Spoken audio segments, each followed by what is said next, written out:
Welcome to Biota Live. I'm Tom Barbalet, and this is being recorded live on TalkShoe, February 20th, 2010. Biota Live is a continuation of the Biota podcasts.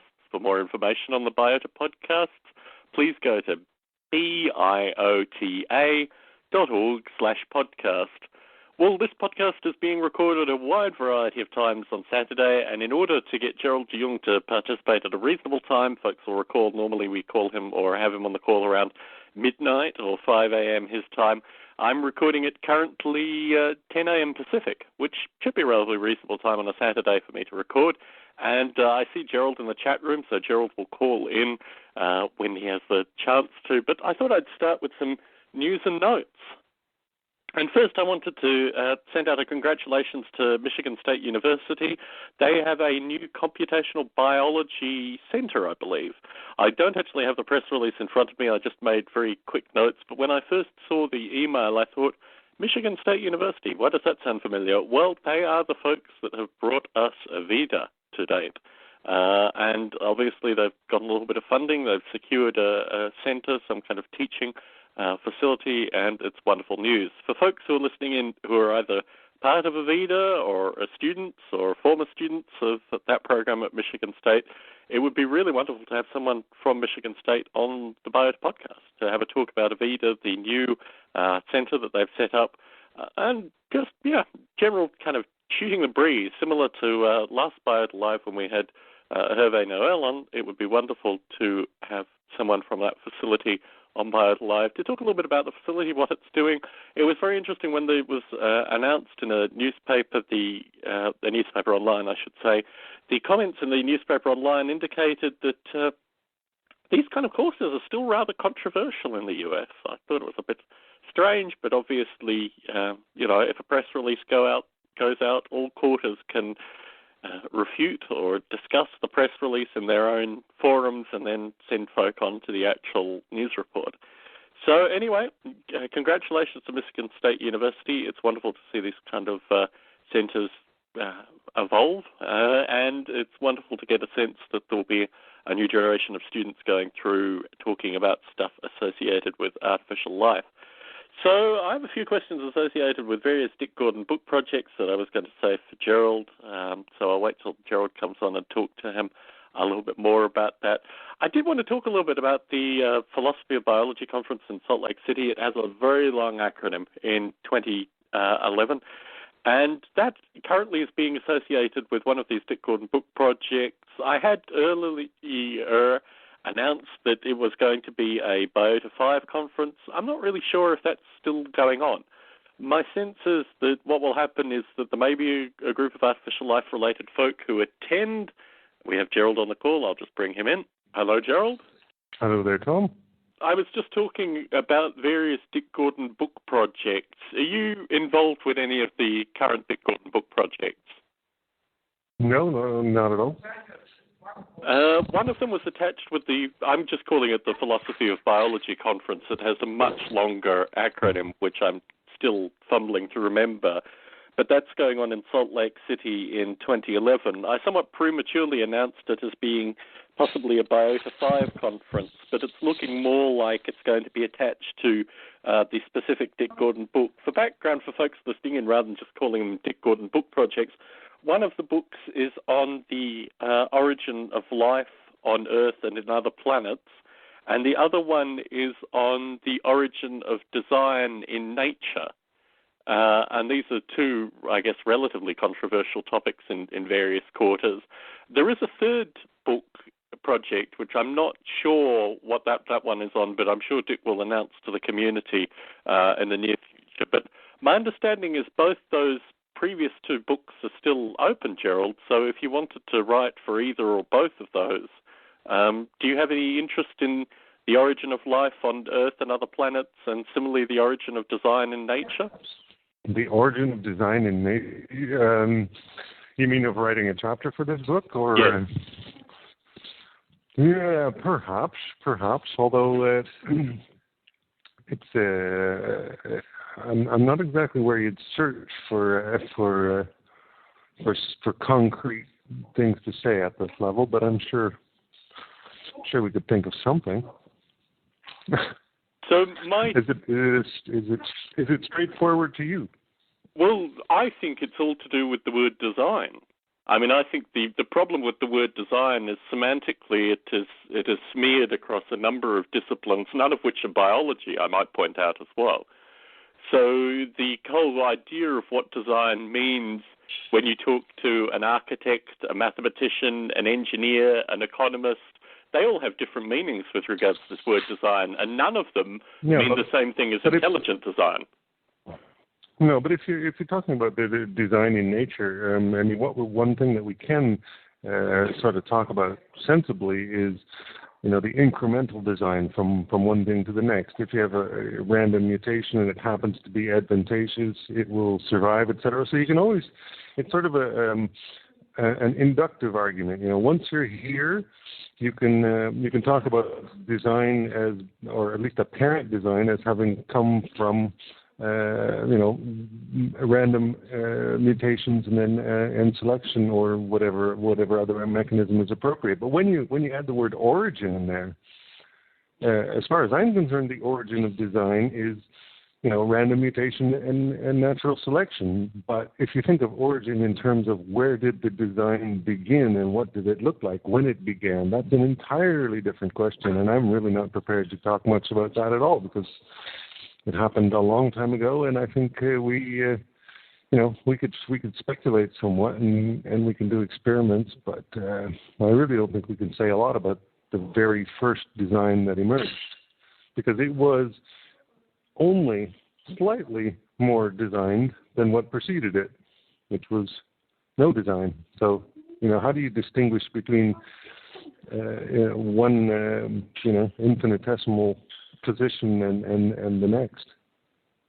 Well, that was certainly Dick originally proposed, I think, a set of 7 books associated with the origin of ... And I put back to him, and I've said this in a previous Biota Live, what he needed, which was missing from these set of books, was the origin of origin, in terms of the philosophy, the metaphysics, even the physics associated with attributing an origin to any of these things. Because as you've noted, the whole notion of origin with regards to it doesn't have design, it doesn't have design, it doesn't have design, oh, mysteriously design has occurred here, is problematic with regards to all these topics. So I think what interests me within these book chapters, and as you've noted, none of them are really things that I talk about or develop with regards to Noble Ape or even through the discussions of Biota, is the potential for artificial life to offer something novel to the discussion. And I think what you've described is exactly the problem associated with the language. But within that, I think there's some exploration.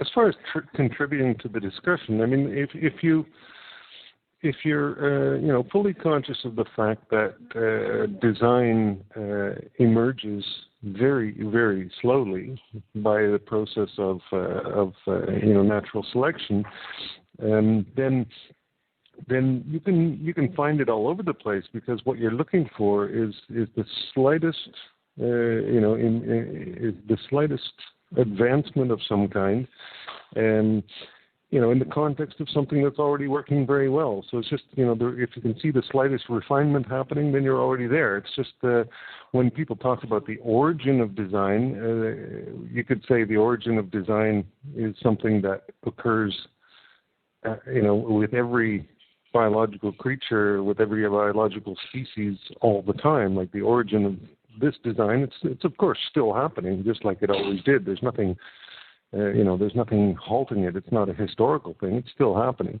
It's just that when people think origin, they think of the very, very first design. But there's also, we've talked about RNA world. Like the situation where it's, I think, somewhat speculative, but when the entire world was dominated by RNA because DNA hadn't arrived yet, and it hadn't been sort of overruled by a better mechanism.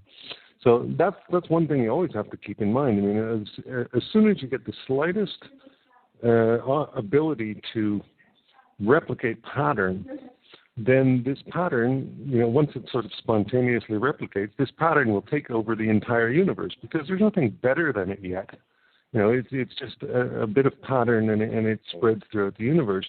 It's when all the resources are used up and it starts competing with itself that you'll get potentially refinements in the pattern, and it goes on and on and on from there. But looking for the very first example of design might be not much more than observing the very first bit of what you might call non-randomness, and what that might be, and it won't really speak to people. The thing that really has to be realized, I think, when you're talking about design in nature, is that it just didn't happen quickly at all. It happened very, very slowly and very, very incrementally. Certainly. Well, I think you've just described a perfect chapter for Dick's book. So if you want to pay someone a transcription fee and then submit it to Dick, I'm sure he'd be more than happy to have that as a chapter within this time.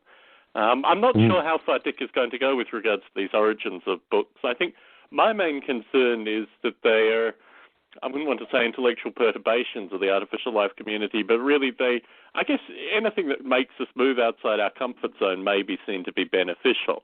But I think the underlying more pressing questions within the community itself would also make interesting books. But Dick is doing his own thing currently. I have put this to Liz Swan, who is also an editor, together with Dick and Joseph Seckbach, with regards to the origin of the origin of design in nature. But I think, this could be an interesting book project, and it is directly tied with this Philosophy of Biology conference in Salt Lake City 2011. But the other thing with regards to the community is that we're also in a position where we could create our own books, and certainly I think I started this year's Biota Live discussion, or maybe ended last year's, with exactly this point. And a question I have to you, Gerald, I mean, as you listen to these kind of things, how important are books to you today? Obviously, they're important through your early developments of artificial life and prior to then, but do you still find yourself reading books which impact you in a way which change your general worldview? Oh, yeah, this sort of thing happens from time to time whenever you pick up a book and that really has an effect on you. And like right now, I'm reading, strangely enough, a book by Roger Penrose that's describing sort of the origins of math, and like, for example, the usages of complex numbers and in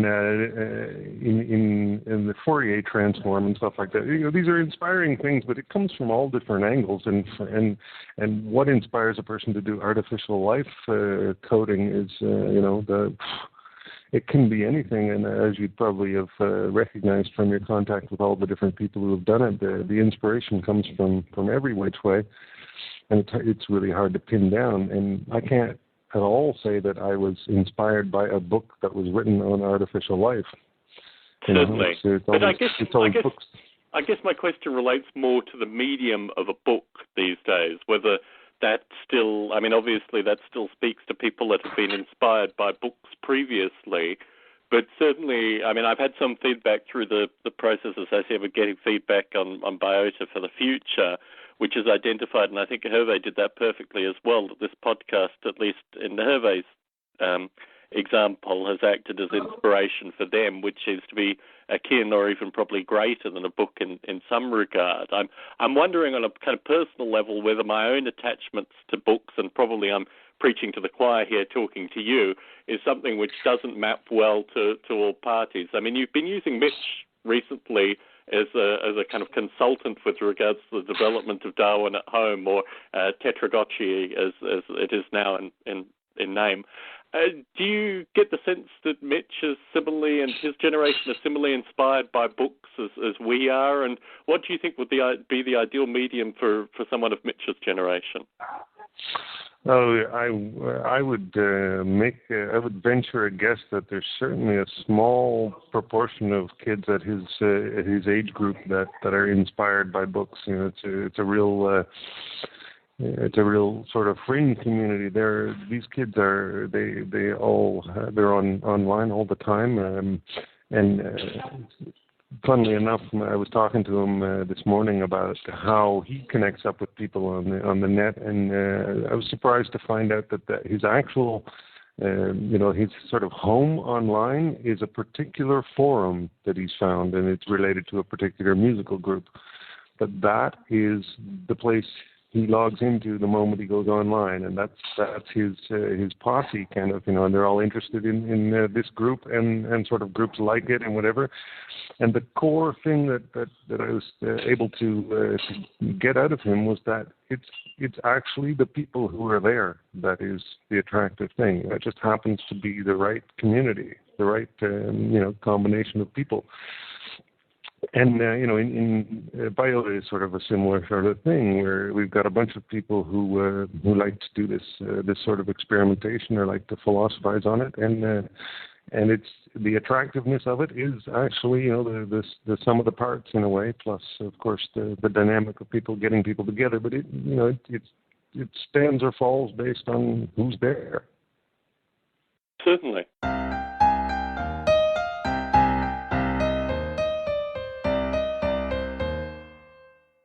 Certainly, and I think this vends perfectly into the topic of discussion I wanted to have with you today, associated with this very feedback that I've been receiving with regards to Biota and potentially creating a new site which has elements of what you're describing. In fact, I have in my notes here forums being a part of that. But before we move on from this topic of music and the ability of music to capture a new generation of interest. I mean, this is something that's always caught me with regards to artificial life music, that there is an element of electronica and even the broader artificial life art community that could bring a number of new folk into the broader community and certainly onto a site like Biota. And when you look at kind of youth music elements, I have friends that were part of MTV for a number of years, and certainly through the discussions of reworking the Biota site, I got them involved because they have a very keen understanding of particular demographics that I think are critical for the artificial life community to maintain and move on, really people of Mitch's generation fundamentally. And I think what you're describing is echoing exactly the same feedback that I've received from those quarters as well, that the kind of thing that inspires all of us can be found in a wide variety of different media, and the trick is creating a site that has all these components that will bring all these people in, but as you've noted, also nurture them. And certainly the feedback that I've received initially, and the feedback is certainly still open as folks listen to this, and if they have feedback from the discussion today, please do get in contact with me directly, tom@noble8.com, because certainly my own thinking associated with this is still being perturbed in a variety of directions, and all I have is a kind of collection of scattered notes. But I was kind of formulating aspects of the idea of almost fresh meat or source, so it's really more like fresh meat in terms of just having links and people and projects. So there would be a group of projects, there would be a group of people. Anyone could log into the site and create new projects, and there are various interfaces, and I've been exploring this and forwarding some of these onto you as well, Gerald, associated with how kind of cross-collaboration could work. But as I first gave you this idea, you originally thought, well, we had the necessary resources just with Biota on its own, but within probably a couple of emails, I brought you round to understanding this potential direction. Do you want to give a description of your own view with regards to what this thing will look like for the Biota community? Well, you were talking about searching for a new way of presenting the site and presenting the community, and so I was just looking to come back at you with very specific questions of what do you think is wrong right now? Because like I was just saying a little earlier on, it's all about who's there. It's not necessarily so much about what it looks like or what it does. My son, for example, is the thing that he connects with is a forum. And so based on that discussion, I was looking immediately into the actual software behind the actual forum that he's involved with, and it turns out to be quite straightforward, could be easily installed. So I was thinking maybe I could do that for Tetrodochi when it comes out as a game. So you have a place where people can express themselves and stuff. And he said there's a lot of moderation involved because you got to sort of keep the spam at bay, but it is an interesting way to get something boiling and invite people in so they don't have to be so deeply involved in order to just participate to some degree. So maybe a forum is a good idea. Certainly. I mean, my own investigations with regards to forums, and this is pretty publicly tracked on my weblog of, I guess, 3 or 4 years ago now, and we'll come to blogs as well in the discussion.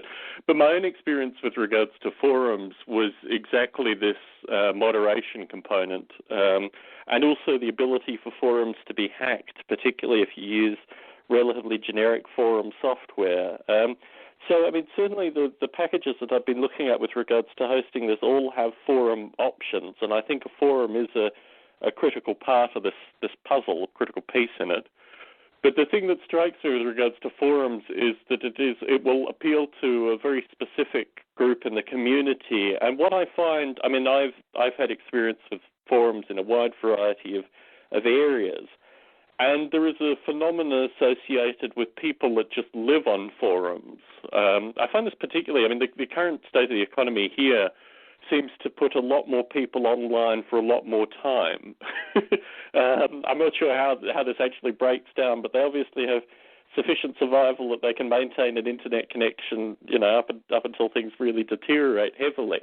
But what concerns me with regards to forums is the two demographics that I want to talk to specifically that came to me associated with the problem of the current Biota community is first new people, and this is really new people at any age that have come to the potential of developing or some interest in artificial life through a wide variety of sources, books, maybe this podcast, maybe seeing something on television or watching films like Avatar or these kind of things. There are a wide variety of things in popular culture that would bring someone back to Biota. I mean, particularly Spore, these kind of things as they move through.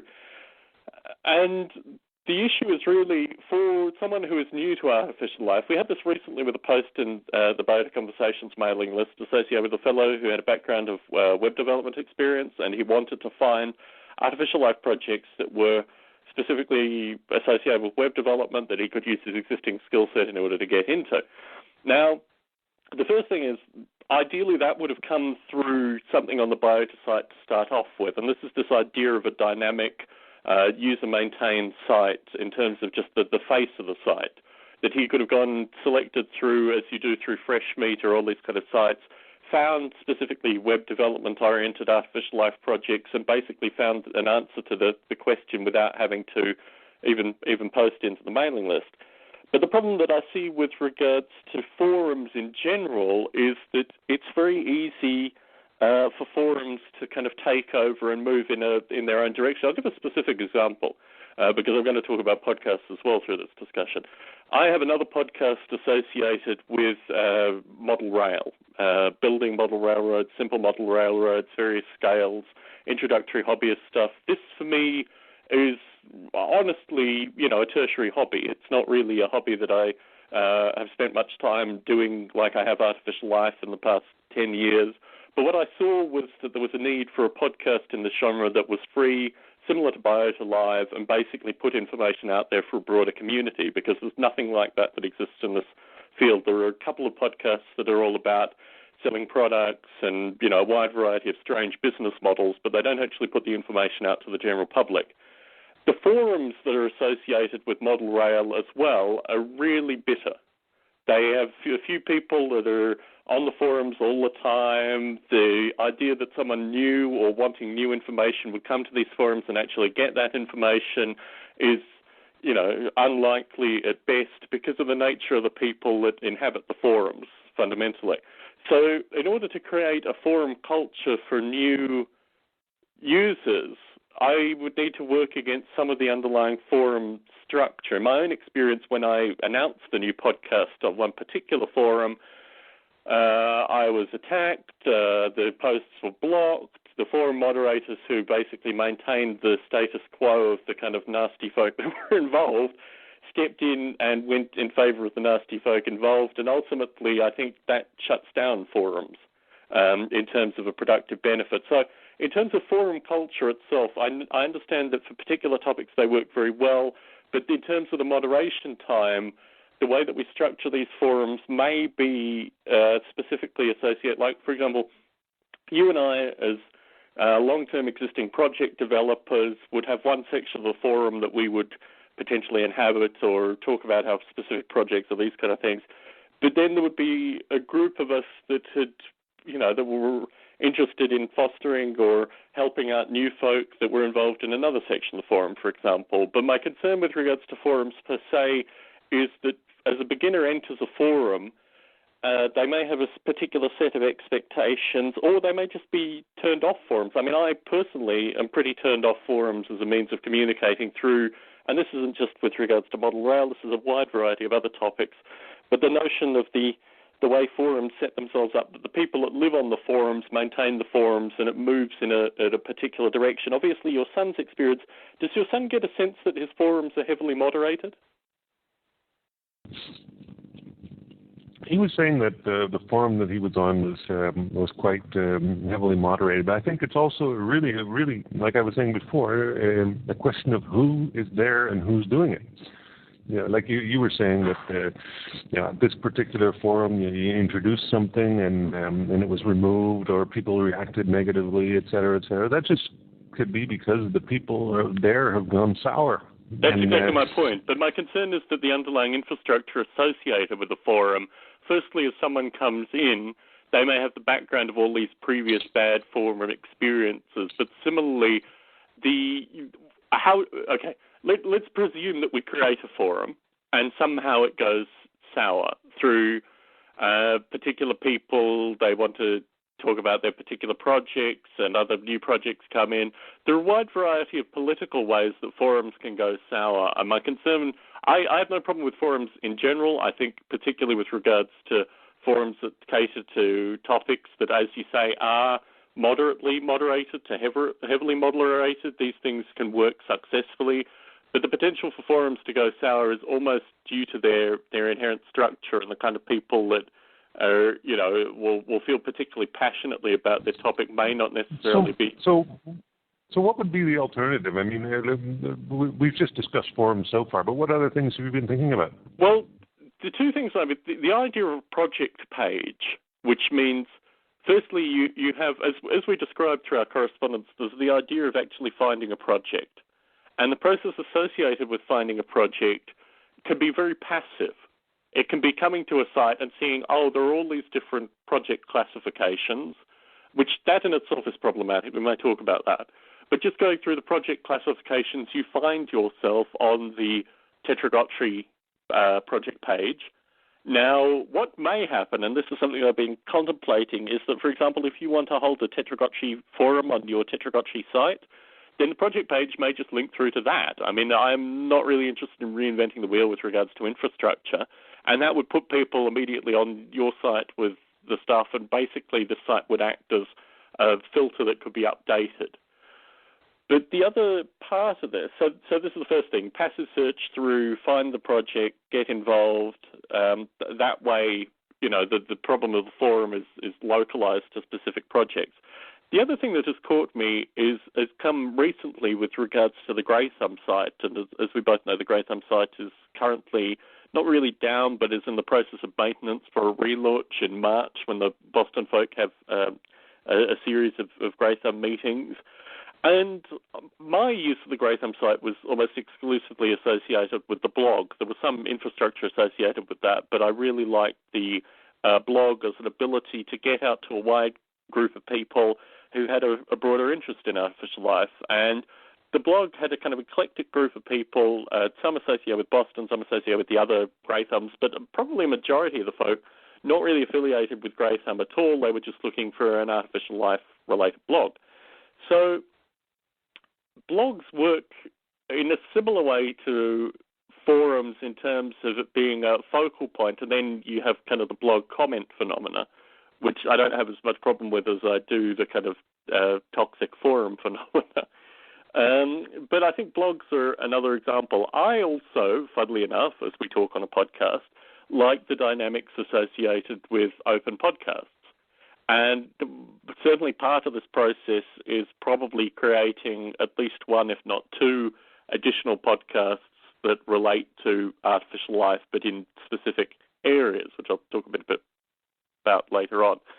In addition to this, let me just have a look down here. So we've got projects, we've got individual people pages, which I think link into projects and also give people the opportunity to say, I write a blog here, go to the blog here. And, I mean, for example, the role, when I was going through the surveying, and I did have some feedback from John Klein, but the role that John Klein plays in the community and people like Dave Kerr, they not only represent their own projects, but they are also, and John McCormack in Australia as well, these are nurturing individuals that generally support the artificial life community by assisting people who are new or people who are using their specific packages. I mean, you and I do this as well.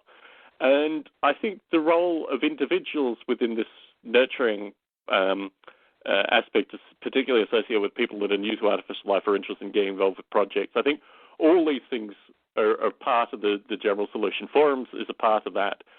Can you think of anything else? I've touched on blogs, podcasts, forums, this kind of searching direction. What else do you think would be necessary, Gerald?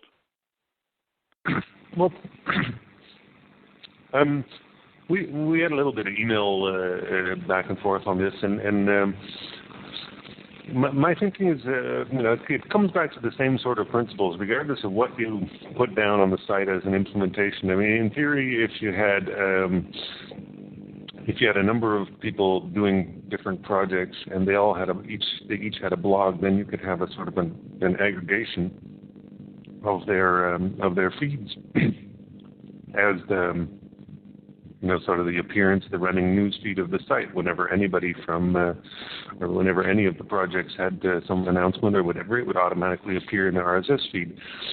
So it becomes an editorial task and a sort of a, something it's a kind of a group of people. It's what it comes down to. Any way you put it, it's a group of people. If you had project pages, that's just basically everybody's going to be maintaining their own sites and their own whatever forums or whatever they choose to do.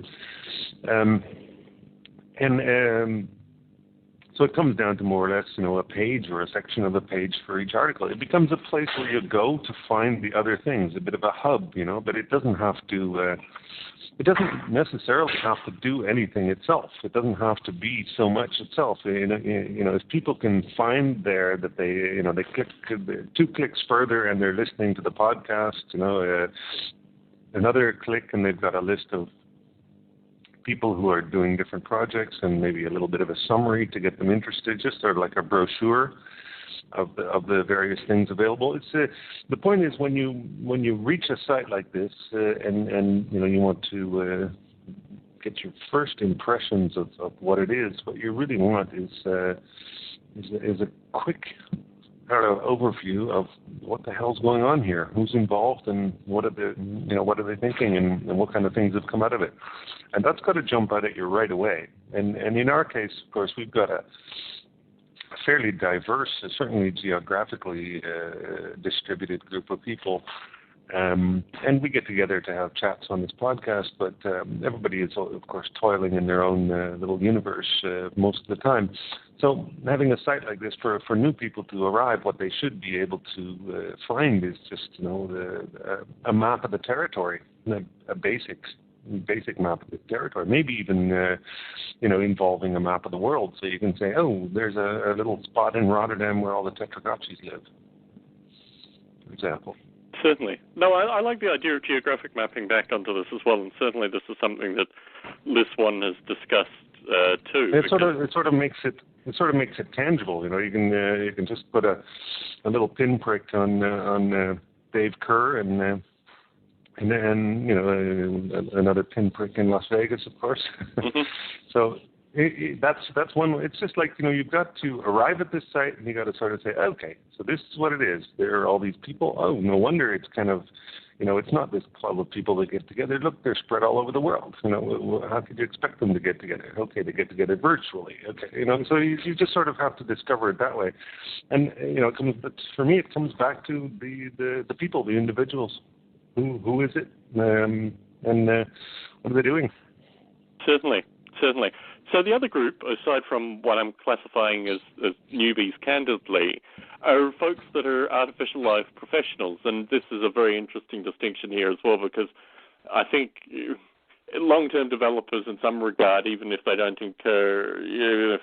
derive income from developing artificial life, it seem to be, and this seems to be a very fuzzy definition, seem to be classified within artificial life professionals. Obviously, we have people like Stephen Guerin, who I was hoping would be on this call today as well, who are definitely artificial life professionals. We probably have people like Justin Lyon and potentially a few other participants in Biota Live who are part of this class of artificial life professionals. This seems to be a group which has never really been mentored or nurtured through the International Society of Artificial Life, but it does exist now, and it exists in a need where, certainly through the correspondence I've received, there seems to be a need for some aspect of this group to be nurtured through a site as well. My hope is that through the things that we're discussing associated with RSS feeds and people's active contributions and these kind of things, they could be identified at least in the people group, and also potentially through either private or public discussion groups that they can participate in. I had some particular correspondence with Larry Yeager associated with this, because I think Larry is in the kind of crossover between this group and academia and certainly nurtures people into this group. This is a group which has never really shown itself through anything other than occasional Biota podcasts and probably a variety of conferences that have aspects of interest through them. Is it, as far as you're concerned, a group, or is it not really a group at this moment? Well, that's exactly the point. I mean, I think the idea, maybe some of us aspire to be artificial life professionals as well, and this, I think, may be where the long-term project hobbyist comes into this too. I think what the feedback that I've received is that people came to the Biota site that had this skill set, and many of them went away from the Biota site not feeling that there was a community there to nurture their particular skill set. And certainly my sense of that is that there is a need for something to be set up to work with this group. Now, as we're describing it, maybe this new site is not the right vehicle for that, but at least I think they wanted a kind of line in the sand. Now, changing tack slightly, the Artificial Life Work Group, which I kind of accidentally set up towards the end of last year, also came into the discussion that I had with a few people about the broader Biota site.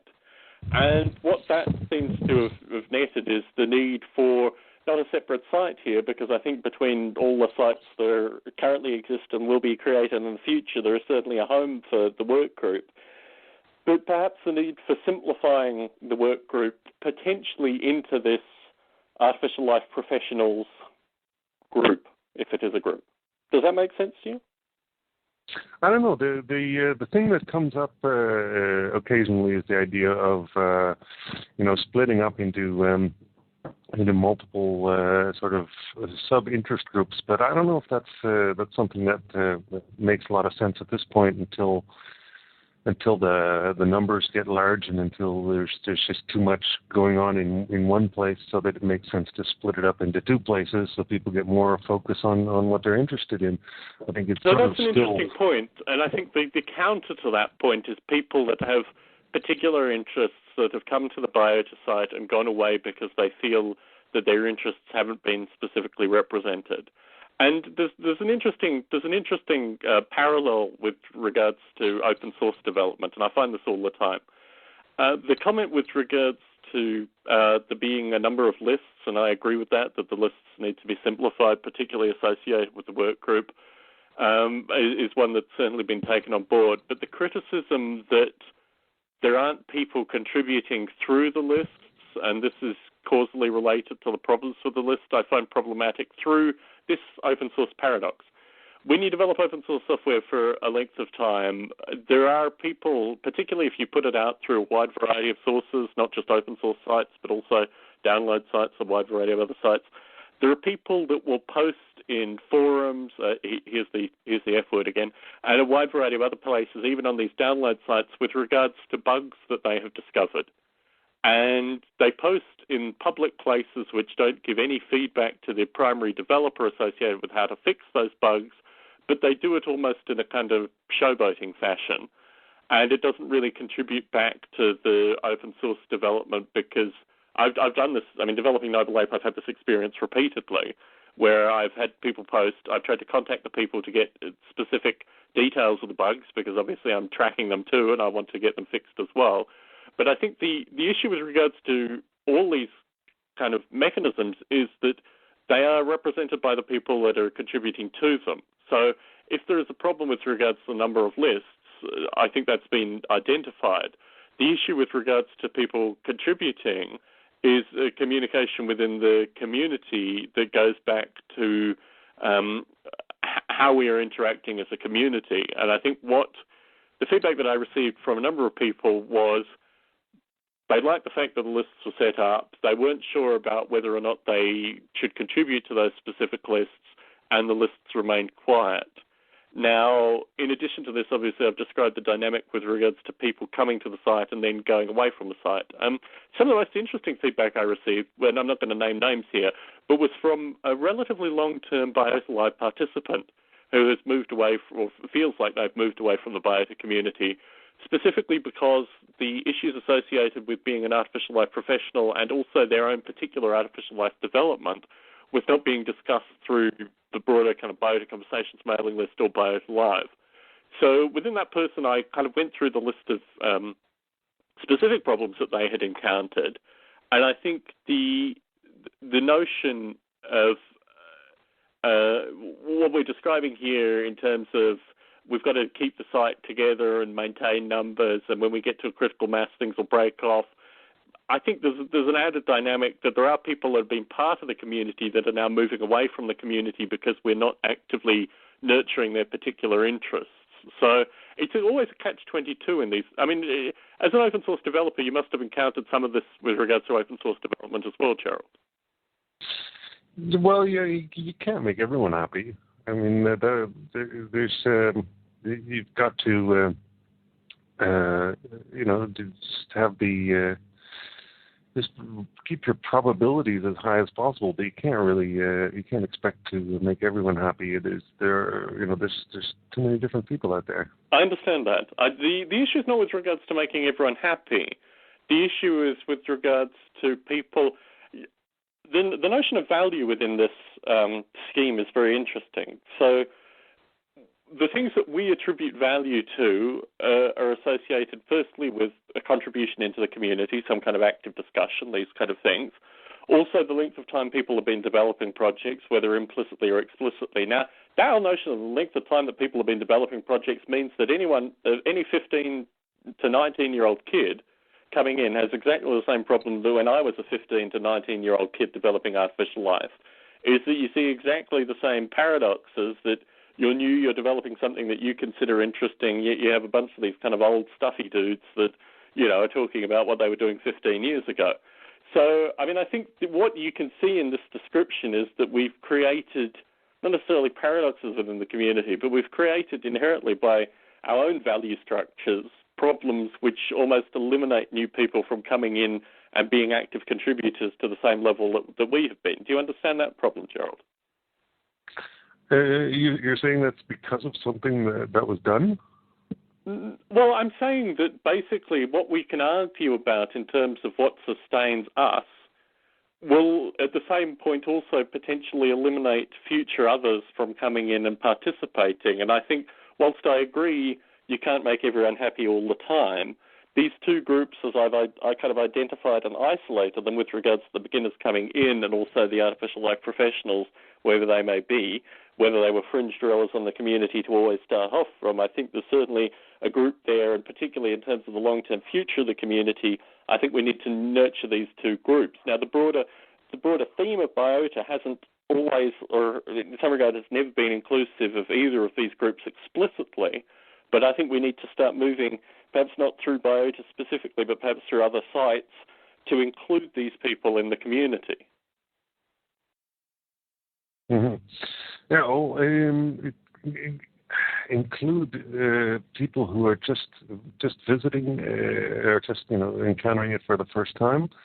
That's pretty tricky to do because people just come and go, and these professionals that you're talking about, I'm not sure they all rally around the same flag. Very much so. Oh no, without question. And I think within that group, and this is certainly the feedback that I've received as well, is that this branding that we've been doing implicitly through Biota Live associated with artificial life and what other people develop and moving people in, this in itself is problematic. I mean, certainly thinking about creating a new site, going through potential site names, I've encountered this thinking directly that what we are doing is trying to, the first point I want to make is that the Biota site, Biota Conversations mailing list, this podcast are not going to change. So the issue is not with regards to changing Biota as a community or what we do.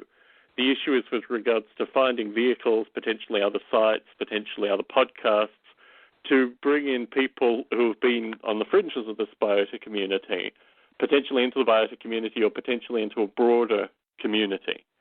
So does that the issue is not necessarily changing Biota. The issue is just facilitating with the knowledge that we've gained in Biota these two additional groups. And you're right, the whole notion, and this is a broader problem, this is the work group problem, this is the International Society of Artificial Life problem associated with this notion of professionals, because they come to it from all possible quarters, some with immediate contradictions with other particular quarters that they may come from. But what seems to be occurring, and whether this is just a group of people that bump into each other at conferences or what have you, I don't necessarily think it's that well defined, is that there is another part of this community which is probably represented in terms of the correspondence that I've received by half a dozen of the people I've corresponded with, but it's still an area that I've always wanted to see the Biota community move in, and I think it's something that certainly talking with people, whether they're called artificial life professionals at the end of this is probably, beside the point. I think there's a group of people that we have a knowledge base that can nurture, and whether we do it through Biota or some other site, that's my thinking currently. Yeah, well, there's everybody participates in their own way, of course. You've got your own angle and your own way of thinking when you encounter Biota, and if you're participating to some degree. I mean, for example, the whole thing originally came from Bruce Damer, but we don't even really hear him very much on the podcast, and he seems to be off on his adventure doing his PhD and everything. But there's not a lot of communication from him on this subject really whatsoever, and most of it is coming from the discussions on the mailing list. This podcast and the odd thing that, but if someone were to arrive at the community and basically see a map of even faces, just to say that this person's doing this and that person has done this, and little summaries of their projects. Basically, I mean, I'm thinking if I could ask you, Tom, if you could, for example, just sort of enumerate all the different projects that you can imagine or that you know of, and just sort of put them. I mean, what are we talking about? 2 handfuls or 1 handful or countless or 30, 40? This is part. You've pointed out exactly the nature of the fact that we need a dynamic site to do this. What we have here, for me, I would say the number is probably around 20, but when I'd start counting, I'm sure it would be slightly more than that. The issue with regards to active projects is also relatively critical. Isn't it true that there's really only more or less a handful or maybe 2 handfuls of active projects at the moment? Well, here again, and this is a semantic game, how would you define active? Well, something has happened. Discussions are going on. Code has been changing within the last year or something. See, it's all arbitrary what you say, but there's a certain value to simplifications, even if they're not entirely, 100% justified. Just the simple fact that you come to a site and you say, hey, those 8 projects are really interesting. This is the Biota community. And if there's somebody who has a project that's really sort of fringy to that, I mean, you might take an example like, for example, Scott Schaefer. He was working on his project quite intensely for a while, and since then, he's got himself employed again, and he's no longer doing anything with it, as far as I've heard. So these people will not, be completely disappointed that they're not mentioned at the top of the list, but they will also want to be mentioned somewhere, probably in the group of people represented by the site, because they have been involved and they're still interested in whatever. So, when it comes down to it, I think the number of things that kind of deserve people's attention when they arrive at the Biota community from outside it's a small number, and if it's a small number, then it's also much easier to fathom. When you arrive, you think, oh, okay, so there's this handful of projects, and they've grouped together and called themselves Biota. Why is that? You've got it framed already in a way that that seems not bewildering. Whereas if you say, this is a community of 20, maybe 30, if I were to look further, it'd be 40 or 50. Sometimes you just kind of have to bite the bullet, draw the line, and maybe even just communicate with the people you want to feature, and just say, here we have the handful of people who are currently being featured, and that really simplifies it for an initial visitor. And it allows people to really connect with it immediately, rather than encountering all sorts of ambiguity the moment they arrive. Certainly. So to clarify a couple of points with regards to this, and you've seen some of this discussion with regards to Bruce specifically, but my original dream would be to do this on the Biota site. And I think Bruce, whilst I edit the site, Bruce owns the site. So that should be a point of clarification. Bruce wants to maintain the site in terms of a historical reference. And so whatever comes out of this associated with this new thing, be it a list of projects, be it what have you, be it a dynamic site, it will be on a separate site. With regards to what you're saying, you're agreeing exactly with the points that I'm making. There needs to be a site of this nature, dynamic, it needs to be updated. People need to populate the site initially, and then this information for folks who aren't actively developing projects will enable new folks that come along who are interested in working with them to get involved. So, I mean, what you're echoing here, Gerald, is firstly the idea of a shell site. Fundamentally, the dynamic nature of the site only relates to people logging in and updating particular links and information, which then cross-populates. There is an ability for people who want to maintain forums, blogs, even podcasts with independent RSS feeds to link into the site and populate some kind of RSS feed populator in the site. But what it will really provide is, as you describe, a way of identifying the community. Now, I've had concerns associated with the notion of the Biota community through this, and what you've described with regards to Bruce Damer, particularly in terms of his new focus with the Evo grid, I would echo. My concern really is now, what is Biota in reference to the Evo grid, in reference to what has occurred over the past 5 years with regards to my editorial duties. So my own interest is maintaining this podcast, maintaining the Conversations mailing list, but what you are describing with regards to the dynamic site will exist off the Biota site, and that is a decision which ultimately was Bruce Damer's to make. So reframing it in that context, what I see in terms of what you're describing is just reiterated basically my own thinking. In terms of additional functionality, what more would you like to see with this new site? I'm not necessarily looking for any kind of functionality, really. I mean, a forum might might attract a certain kind of person and a certain kind of interaction.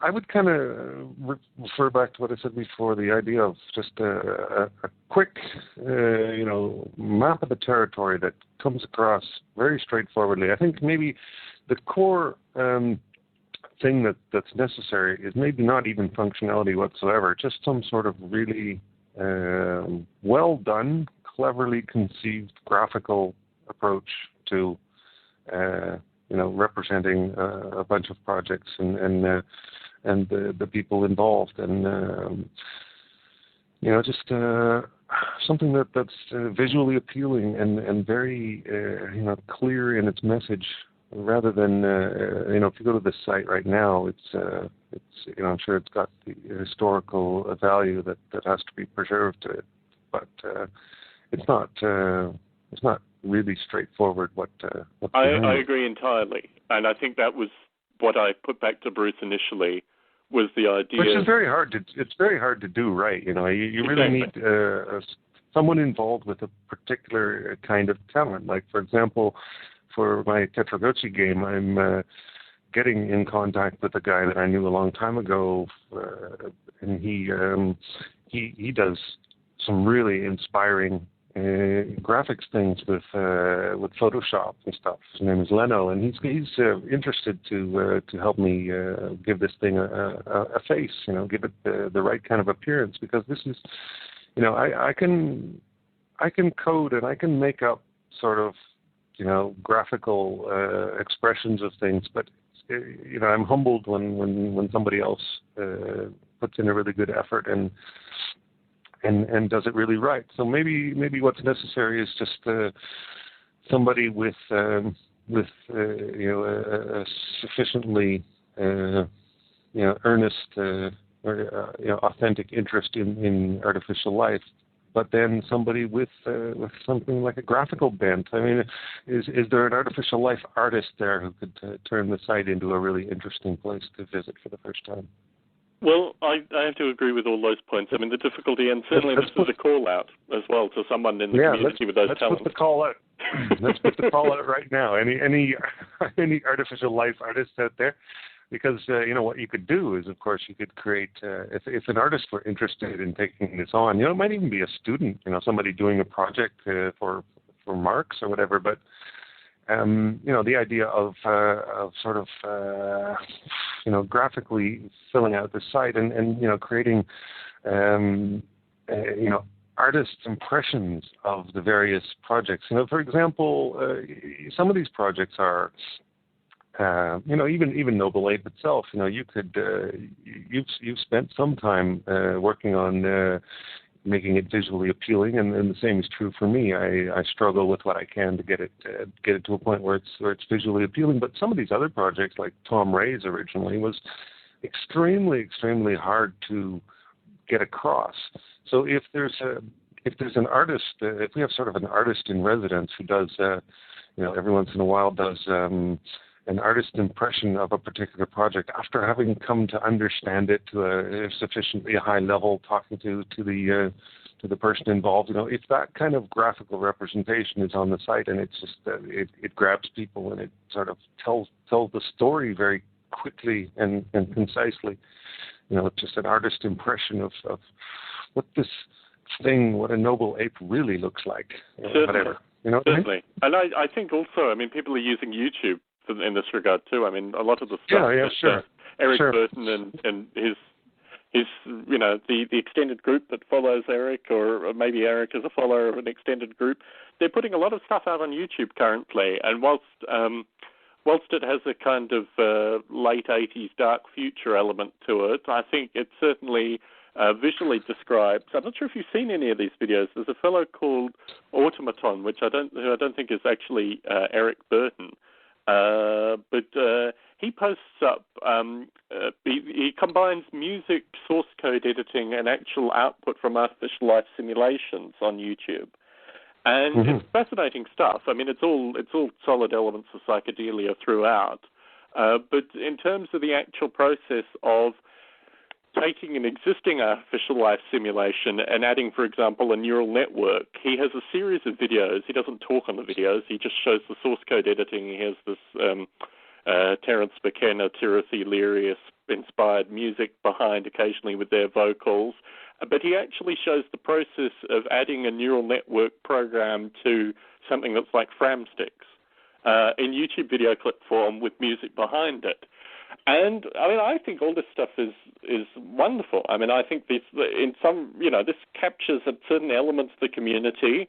It may not be necessarily your or my cup of tea, but it describes a process associated with editing source code, finding a new project, editing it, testing output, re-editing it, and getting functionality in, which I think probably a portion of the YouTube public are receptive to. So my sense currently, and we do this with podcasts as well, is that static images work very well for a certain group of people, but there is another group of people that are interested in a wide variety of other means. Well, there's more behind it. I mean, this is all artificial life, and if you're talking about life in any way, then there has to be time involved. So these are things that are, at least involve the time dimension very centrally. But at the same time, it's a question of first impressions and sort of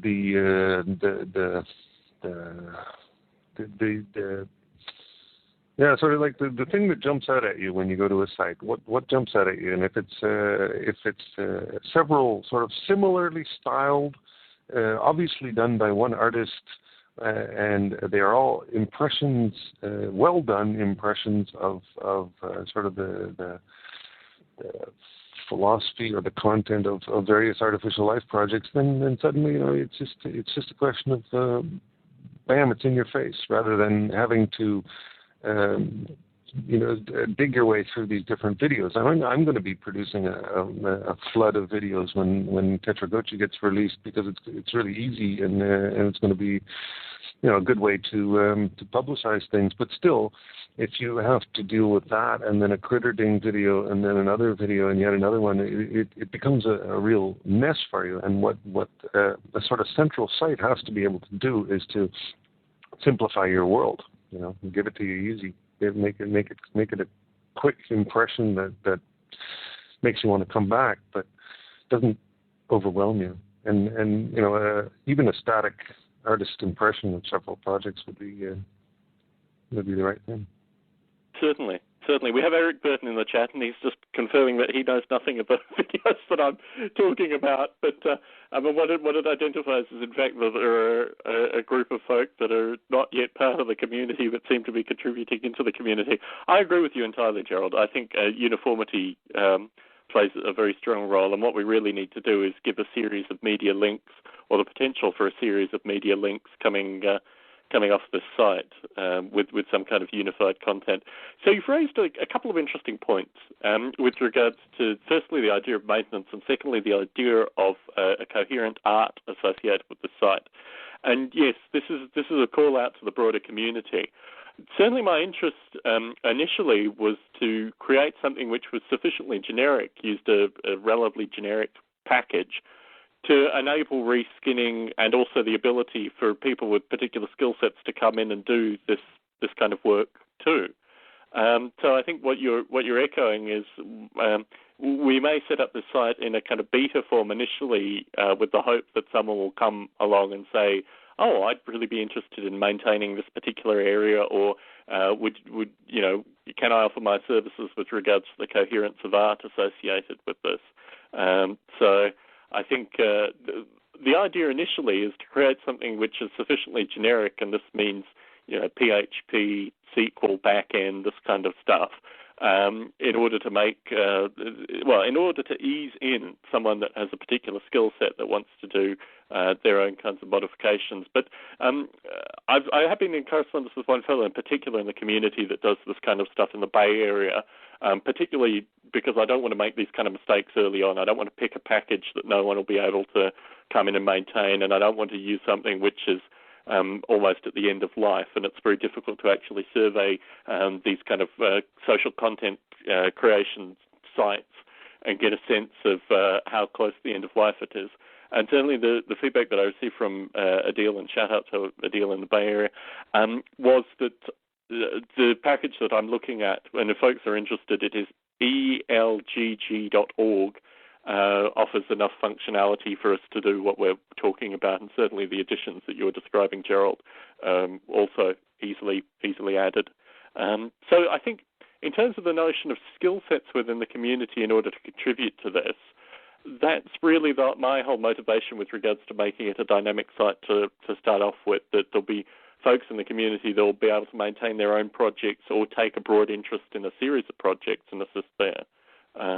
So, again, this is a call out to the community for feedback and general discussion from our chat today, Gerald. Mm. Yeah, well, it's interesting. I mean, it's always a challenge because when you're in a way, the participants in this story are people who really like to code, and that makes it difficult to present things unless other people are involved who have sort of different talent sets, because laboring in obscurity is very, very possible. I consider it very important to get myself associated with some people who can really produce different appearances for things, because I know there's a limit to what I can do. Certainly. Well, Gerald, I'd like to thank you for the chance to chat with you today. We've covered almost every topic that I wanted to talk about, and certainly given a greater kind of discussion to the community of my own thinking and your thinking and the potential future with regards to the site. In terms of Darwin at Home Tetragotchi, is there a 5-minute update you can give associated with that? Yeah, things are coming along. I've got some potential for other revenue-generating clients, so this is going to get in my way in the next few weeks at least. I've also got a vacation planned in Berlin next week. We're leaving on Monday, so that means that I have a week of evenings of programming on Tetragotchi, so it's going to be helpful for the next week at least. But then after that, I think I have to start working on some other things as well. It's going to take up some of my time. But anyway, things are going well indeed. I've been the last while I've been playing starting up 2 clients on my screen and seeing what it's like to be an actual player with another player there. I've got the whole client server thing working, and the server is serving up in HTTP all the necessary stuff to the entire world is being delivered to the clients and everything, and it's also every 30 seconds storing the entire universe to a disk file. So I'm going to be on my server eventually. I'm going to be filling up the disks with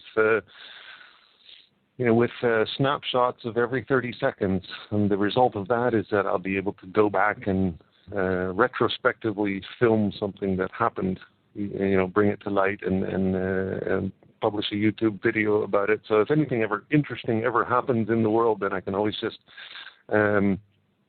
scroll back to that position and that place and film it. So that's going to be an interesting way to sort of have some Tetragotchi archaeology. But there's still some game aspects that I have to work out. I've got most of everything basically is working infrastructure-wise. It's just there's a few details that I have to work out yet, and then I'll be able to do a first cast. I'm not really rushing myself to put this online for general consumption, because I have the impression that once it's out there, it's probably going to get a fair bit of attention as is. So I'd rather take the time to do it just right. And so that's what I'm focusing on right now, just getting the details as far as I can go, just right. And then sometime in the next month, in March, I will be getting a group of people together to give it a first alpha test, in a controlled environment. And then once it's starting to prove itself, and I've got to the point where it's refined enough, then I'm willing to put it online. But it's coming along nicely. Very good. And I'm looking forward to, I've subscribed to your YouTube channel, and I'm looking forward to seeing the beta test interaction go out via YouTube as well. I'm assuming you're planning on doing that too. Oh yeah. I'll be I'll be publishing constantly as the time approaches, the odd video and blog post and podcast and stuff like that. But I'm really sort of looking forward to a time, and it might take some time towards the end of March, or depending on the other stuff that I have to do. It always takes second priority because I don't make money at it.